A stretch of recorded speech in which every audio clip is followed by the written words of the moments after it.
क्या कह रही हो तुम शक्ति? तुम्हें लगता है कि इन सब में मेरा हाथ है? शक्ति, तुम्हारा दिमाग तो ठीक है ना? मैं तो वहां पे थी भी नहीं और सबने देखा कि शिव ने ही माँ को धक्का दिया था। हाँ देखा, लेकिन जब तक आप इस घर में है ना, आंखों देखी कानों सुनी सब गलत हो सकता है।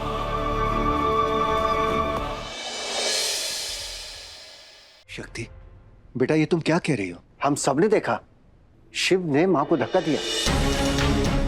आप लोगों को लग रहा होगा कि डॉक्टर शिव ने ये सब किया, क्योंकि हमने अपनी आंखों से तो यही देखा, और आंखों देखी बात तो कभी झूठ नहीं होती। लेकिन कभी कभी झूठ हो सकती है। हमें पूरा यकीन है कि इन सब के पीछे किसी और का हाथ है।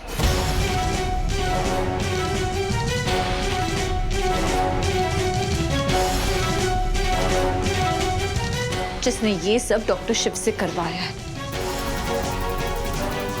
शक्ति, तुमने जो भी बोलना है साफ साफ बोलो। एक ही तो है ना पापा जी, जो इसी घर में रहकर इसी की नींव पर छेद करने पे तुली है, जिसकी पूंछ इतनी टेढ़ी है कि जितना सीधा करना चाहे नहीं कर सकते। एक ही है जिसे इस घर के दुख में सुख मिलता है, हमारी प्रिय मंदिरा आंटी।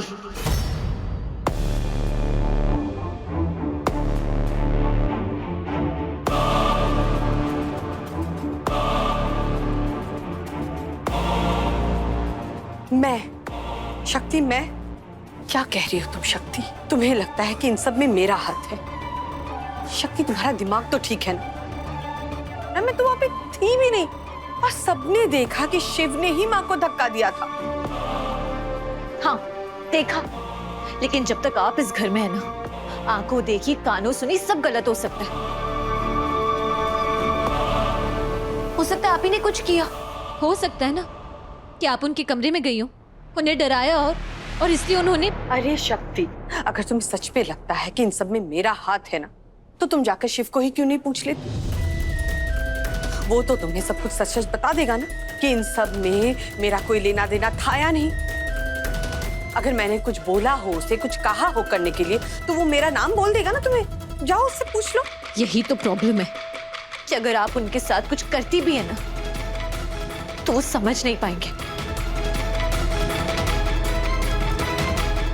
आप उन्हें हमेशा मैनिपुलेट करती है। आम के बगीचे में जाने के लिए आप ही ने उन्हें मैनिपुलेट किया था ना। माफी मांग तो चुकी हूँ उसके लिए, मैं सबसे माफी मांग चुकी हूँ। और कितनी बार ये बात समझाऊं कि जब से कीर्तन जेल गया है मैं बदल चुकी हूँ। कोई बात नहीं, एक काम करते हैं।